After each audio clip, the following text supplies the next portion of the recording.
வணக்கம் traders, welcome to post market report.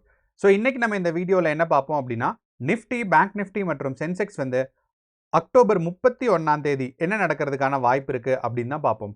ஏன்னா நமக்கு அக்டோபர் 31 இனிமே தான் நமக்கு வந்து வெள்ளிக்கிழமை மார்க்கெட் எந்த மாதிரி மூவ்மெண்ட்ஸ்க்காக எக்ஸ்பெக்ட் ஆகிட்டு இருக்கு அப்படிங்கிறத பார்ப்போம். அண்ட் நேற்று வந்து பார்த்தீங்கன்னா மார்க்கெட் வந்து ஒரு டவுன் ஃபாலிங் மார்க்கெட்டாக தான் இருந்துச்சு. அப்போது நேத்தோட மார்க்கெட் டவுன் ஃபாலிங் மார்க்கெட்டாக இருந்த பட்சத்தில் நாளைக்கு வந்து மார்க்கெட் மேலே போகுமா இல்லை திருப்பியும் டவுன்ஃபால் ஆகுமா அப்படிங்கிற ஒரு முக்கியமான பதிலை வந்து நம்ம சொல்லுவோம். அடுத்து வந்து பார்த்தீங்கன்னா நமக்கு வந்து சென்செக்ஸ் இன்னைக்கு எக்ஸ்பைரி டே. ஸோ சென்செக்ஸ் எக்ஸ்பைரி டே அன்னைக்கும் எப்படி நமக்கு பிஹேவ் ஆயிருக்கு, நம்ம எதிர்பார்த்த மாதிரி தான் நடந்திருக்கா சென்செக்ஸும் நிஃப்டியும் அப்படிங்கிறத பார்த்துட்டு நம்ம வந்து அதில் ஓப்பன் இன்ட்ரெஸ்ட்டில் பார்த்தீங்கன்னா என்ன முக்கியமான சேஞ்சஸ் நடந்திருக்கு, ஸோ அதனால நம்ம வந்து என்ன முக்கியமான எக்ஸ்பெக்டேஷன்ஸ் நம்ம பில்ட் பண்ணுறோம் அப்படிங்கிறத பார்ப்போம். ஸோ இது எல்லாம் சேர்த்து பார்க்கும்போது நாளைக்கு இந்த மாதத்தோட கடைசி ட்ரேடிங் நாள் அக்டோபர் 31ஆம் தேதி நிஃப்டி, பேங்க் நிஃப்டி மற்றும் சென்செக்ஸ் வந்து என்ன நடக்கிறதுக்கான வாய்ப்பு இருக்குது அப்படிங்கிறத பார்ப்போம். வாங்க இப்போ நம்ம வீடியோக்குள்ளே போகலாம். ஸோ நம்ம வீடியோக்குள்ளே டீட்டெயிலாக போகிறதுக்கு முன்னாடி நமக்கு முக்கியமாக 2 நியூஸ் இருந்துச்சு, அது நமக்கு நல்லா தெரியும். ஒன்று வந்து பார்த்தீங்கன்னா நமக்கு யூஎஸ் கவர்மெண்ட்டோட ஃபெட்ரல் இன்ட்ரெஸ்ட் ரேட் டெசிஷன் இருந்துச்சு. அப்போ ஃபெட்ரல் இன்ட்ரெஸ்ட் ரேட் டெசிஷன் வந்து பார்த்தீங்கன்னா மார்க்கெட்டில் கீழே தான் போச்சு. ஒன்று. ரெண்டாவது பார்த்தீங்கன்னா நமக்கு வந்து யூஎஸ் பிரசிடென்ட்டும் சைனீஸ் பிரசிடென்ட்டும் சவுத் கொரியாவில் பூசான்னு சொல்லி ஒரு இடம் இருக்குது, அந்த ஏர்பேஸில் அவங்க மீட் பண்ணாங்க. ஸோ அப்போது இது வந்து அவங்களோட டேரிஃப் எல்லாம் குறைக்கிறது கூட்டுறதை பற்றி இருந்துச்சு. அண்ட் பிரசிடென்ட் ட்ரம்ப் என்ன சொல்லியிருந்திருக்காருன்னா டேரிஃப் வந்து நாங்கள் சைனாலேருந்து குறைப்போன்னு. ஸோ இதுவும் ஒரு பாசிட்டிவான நியூஸு.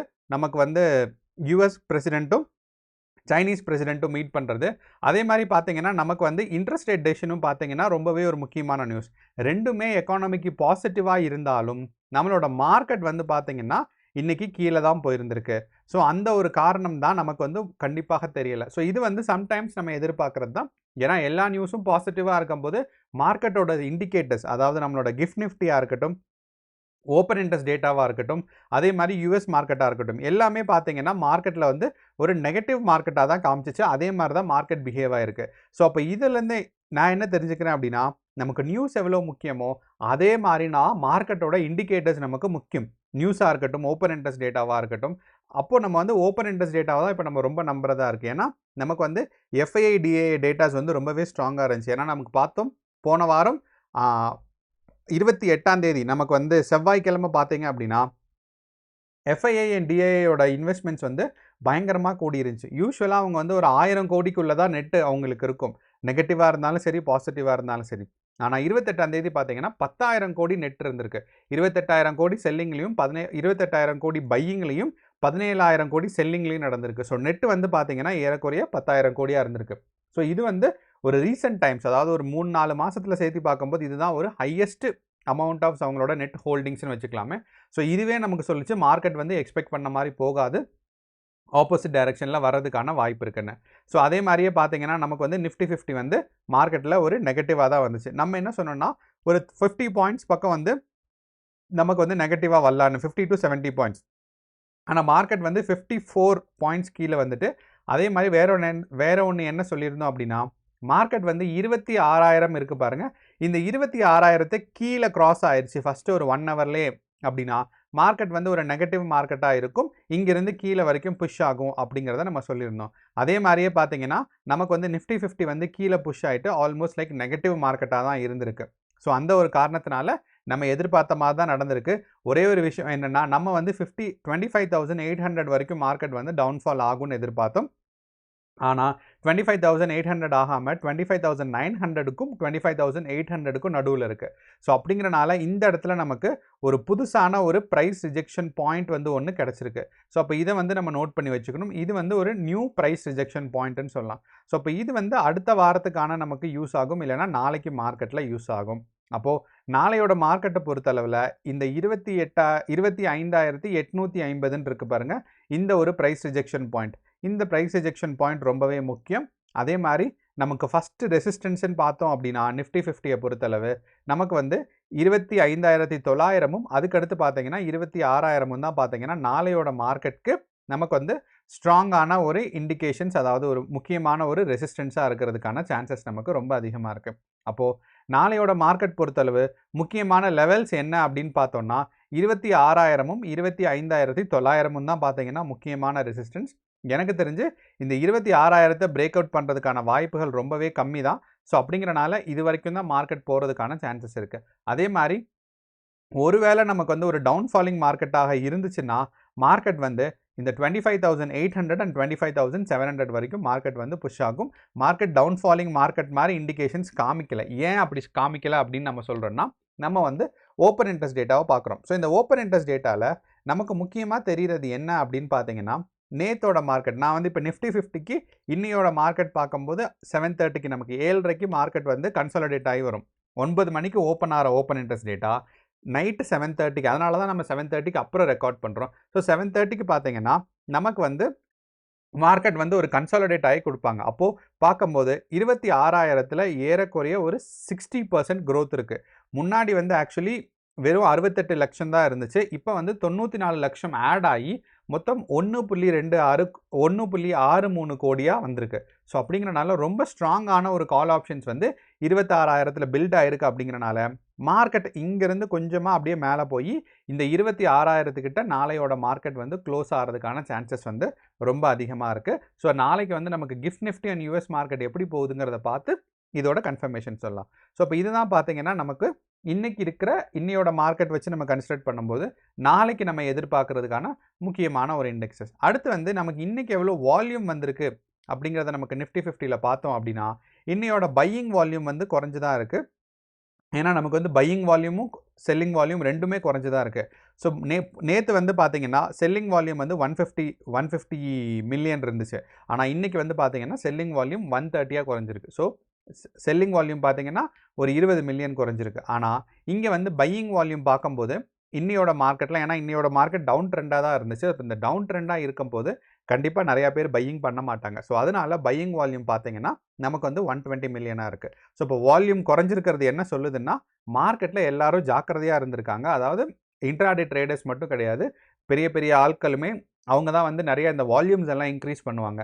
ஸோ அப்படி பார்க்கும்போது வால்யூம் எல்லாம் குறைஞ்சிருக்கு. அப்படிங்கிறனால நாளைக்கு இந்த இடத்துல லோவர் பாயிண்ட்லேருந்து இந்த வால்யூம்லாம் இன்ஃபியூஸ் பண்ணி மறுபடியும் மார்க்கெட் வந்து இந்த ரேஞ்ச் வர்றதுக்கான சான்சஸ் வந்து நாளைக்கு நமக்கு இருக்குது. ஸோ நாளையோட நம்ம கிஃப்ட் நிஃப்டி டேட்டா பார்த்தோம்னாவே நமக்கு ஒரு கிளியரான அண்டர்ஸ்டாண்டிங் கிடைக்கும். மார்க்கெட் வந்து எந்த டைரெக்ஷன் போகிறதுக்கான எக்ஸ்பெக்டேஷன்ஸ், நம்ம சொல்கிற மாதிரி மேலே தான் போகுமா அப்படிங்கிறத நம்ம கிளியராக பார்க்கலாம். ஸோ இது வந்து நமக்கு நிஃப்டி 50யோட டேட்டா.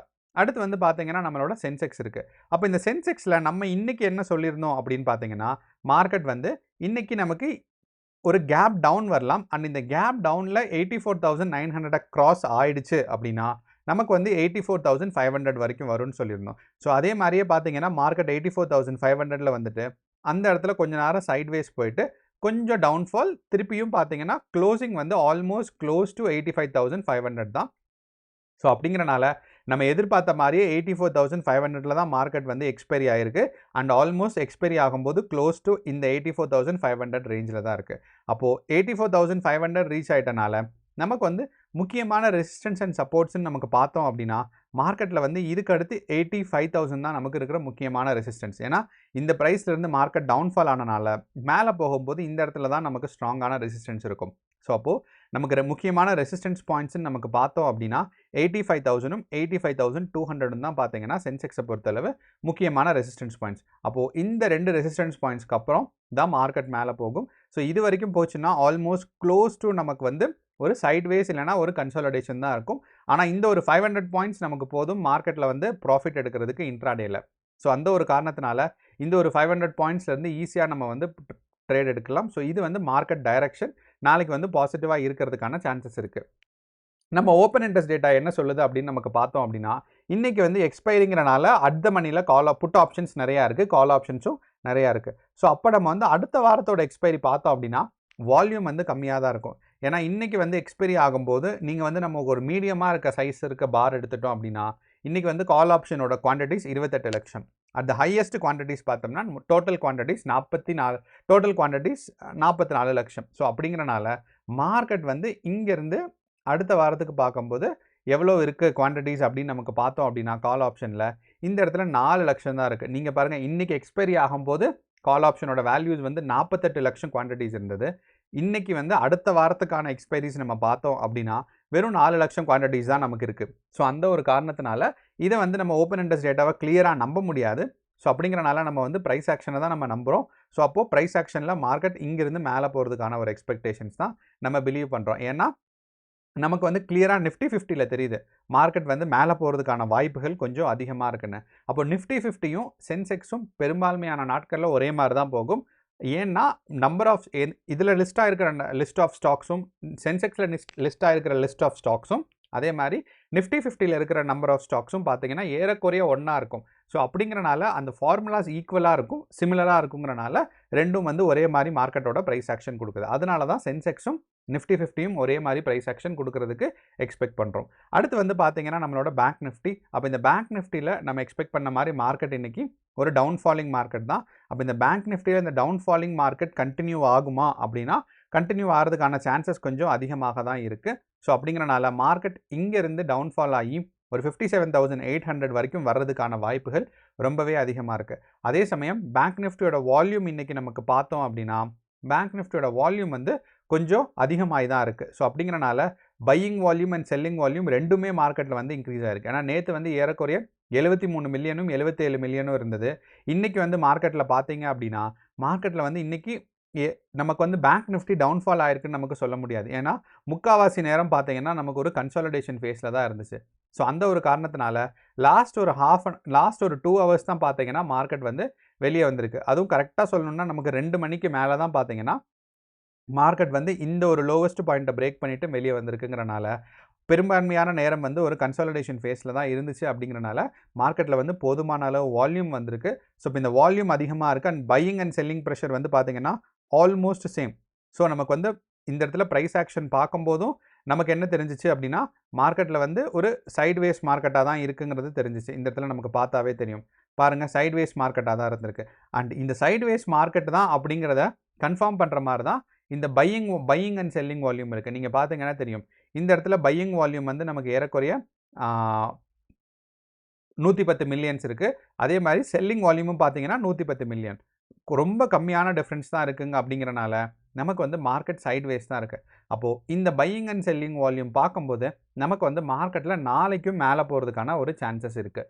ஸோ நாளைக்கு மேலே போகிறதுக்குனா அட்லீஸ்ட் நமக்கு வந்து 58,400 வரைக்கும் தான் போகும். அதை தாண்டி மார்க்கெட் மேலே போகிறதுக்கான வாய்ப்போ இல்லை ஸ்ட்ரென்த்தோ இல்லை அப்படிங்கிறத நம்ம சொல்ல முடியும். ஸோ அப்படிங்கிறனால நாளையோட சென்செக்ஸுக்கு நம்மளோட பேங்க் நிஃப்டிக்கு பார்த்தோம் அப்படின்னா 58,400ம் 57,800ம் அண்ட் பிவட் லெவல், அதாவது எந்த ப்ரைஸை சுற்றி இன்றைக்கே நம்ம சொல்லியிருந்தோம் பிவட் லெவல் வந்து பார்த்தீங்கன்னா 58,150. ஸோ இந்த 58,150 தான் பிவட் லெவல். அப்போ இங்கேருந்து மேலே போச்சுன்னா மார்க்கெட் இங்கே வந்து சப்போர்ட் எடுக்கும், இங்கேருந்து கீழே போச்சுன்னா இங்கே வந்து ரெசிஸ்டன்ஸ் எடுக்கும். ஸோ அப்படிங்கிறனால இது பிவட் லெவல், இது மார்க்கெட்டோட ரெசிஸ்டன்ஸும், இது பேங்க் நிஃப்டியோட சப்போர்ட்டும் இருக்கலாம். ஸோ இதுதான் பேங்க் நிஃப்டியில் நாளைக்கு நம்ம எக்ஸ்பெக்ட் பண்ணுற மூமெண்ட்.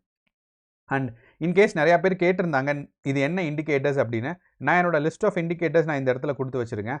அதே மாதிரி இந்த லிஸ்ட் ஆஃப் இண்டிகேட்டர்ஸில் பார்த்தீங்கன்னா நமக்கு வந்து இந்த லக்ஸ் ஆல்கோன் இருக்குது பாருங்கள், அங்கே வந்து இந்த volume profile with node detection இருக்குது பாருங்கள், இதுதான் இந்த வால்யூம் பபிள் இருக்குது பாருங்கள், இதுதான் நம்ம வச்சுருக்கிற இங்கே இருக்கிற நமக்கு இப்போ நம்ம யோசிச்சு வச்சுருக்கிற நம்மளோட இது, அதாவது நம்மளோட இண்டிகேட்டர்ஸ். ஸோ அப்போ இந்த இண்டிகேட்டர்ஸ் தான் நம்ம யூஸ் பண்ணுறது. அதில் தான் நம்ம வந்து இந்த வால்யூம் பபிள் அண்டு அதில் போய் நம்ம வந்து சின்னதாக இந்த செட்டிங்ஸில் வந்து மாற்றங்கள் ஏற்படுத்தியிருக்கோம். ஸோ லக்ஸ் ஆல்கோவோட volume bubble and liquidity heat map தான் நம்ம யூஸ் பண்ணுற இந்த இண்டிகேட்டர்ஸ் வால்யூம் டெஸ்ட் பண்ணுறதுக்கு. அங்கே போய் இந்த பபிளோட ஃப்ரேம் எவ்வளோ இருக்கணும், பபிளோட சைஸ் எவ்வளோ இருக்கணுங்கிறத நம்ம வந்து மாற்றிருக்கோம். இது நீங்கள் இன்ட்ராடே இல்லாமல் ஒரு 5 மினிட்ஸ்க்கோ ஒரு 10 மினிட்ஸ்க்கோ உங்களுக்கு கம்ஃபர்டபுளாக இருக்கிற மாதிரி வால்யூம் பார்க்குறதா நீங்கள் வைக்கலாம். ஸோ அதனால் இந்த இண்டிகேட்டர்ஸ் வேணும்னா நீங்கள் யூஸ் பண்ணிக்கோங்க. நான் ப்ரொமோஷன்லாம் பண்ணல, இது நான் பார்த்து 2-3 பேர் கேட்டனால நான் சொல்கிறேன். ஸோ இதுதான் நமக்கு இருக்கிற நாளைக்கு எக்ஸ்பெக்டேஷன்ஸ். பேங்க் நிஃப்டி வந்து இந்த ஒரு ரேஞ்சுக்குள்ளே இருக்கிறதுக்கான சான்சஸ் இருக்குது. நிஃப்டி 50 வந்து பார்த்தீங்கன்னா மார்க்கெட் வந்து மறுபடியும் 26,000 தொடுறதுக்கான வாய்ப்பு. அதே மாதிரி பேங்க் நிஃப்டியும் மறுபடியும் 85,000 தொடுறதுக்கான வாய்ப்பு இருக்குது. ஸோ இதுதான் நம்மளோட ஒரு ஓவரால் அனாலிசிஸ். கேர்ஃபுல்லாக ட்ரேட் பண்ணுங்கள். All the best. நன்றி, வணக்கம்.